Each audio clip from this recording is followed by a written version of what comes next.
We're looking to recruit the best people, wherever they come from, whatever their background. We want the people who are going to make the best barristers at 4 New Square. We're assessing how you think, how you're going to respond to challenges, and how you're going to interact with others. Obviously, we're trying to recruit people who have the best skills, who have that skill set to survive and thrive at the commercial bar.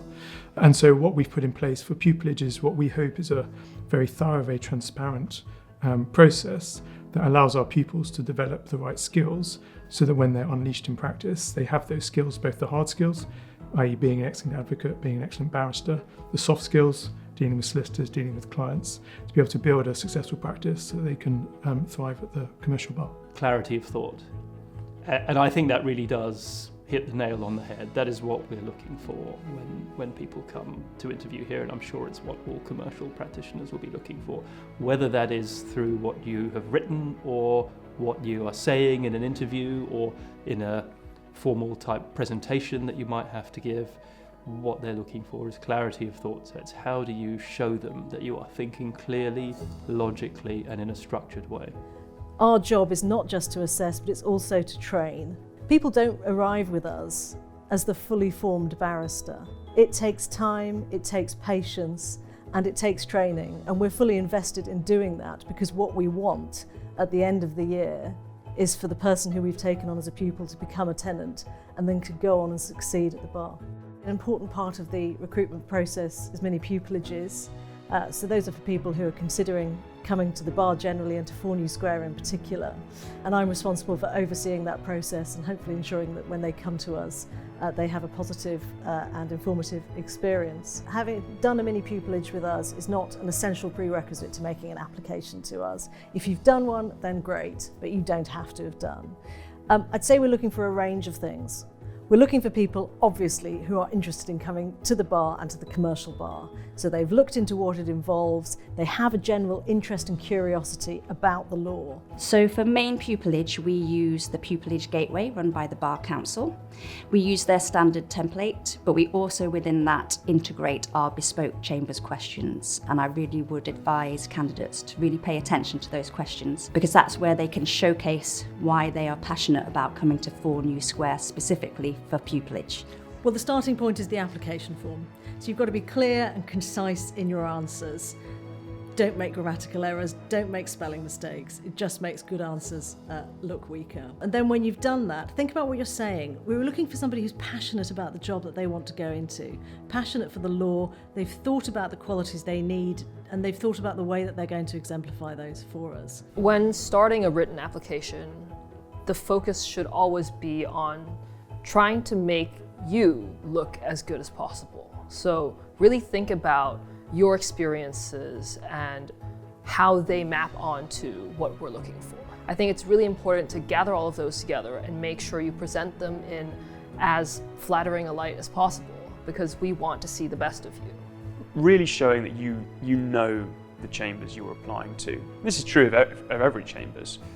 We are all different, and it makes a huge difference when you see a candidate's application or you speak to someone and they really know your set. They really know what kind of work we do at 4 New Square. I would really encourage applicants to think laterally about the way that they can show that they have the kind of skills that we're looking for. I mean, there are some traditional ways of doing it. In terms of advocacy experience, we like to see that people have been engaged in, say, moots or debating, and that they have some interest in advocating and in public speaking. But there are lots of ways of showing that you can exemplify the qualities that we're looking for. Once you've submitted your application online through the Pupillage Gateway, we will then take those applications and our recruitment committee will then review those applications in depth. From there, they get shortlisted and a number of candidates will be invited for a first round interview. And if you do get an interview, then you need to prepare thoroughly for it. Obviously read your application form, but think about some of the things that we might ask. Think about the way you're going to show us the qualities that we're looking for to be a member of Chambers at 4 New Square. And then there are personal qualities that we're looking for. Are you able to communicate? Are you able to put together an argument? Are you able to see the other side of an argument? Are you able to talk to people? Are you able to reduce difficult, complicated things into simple and understandable terms? Are you able to deal with people both firmly and with compassion?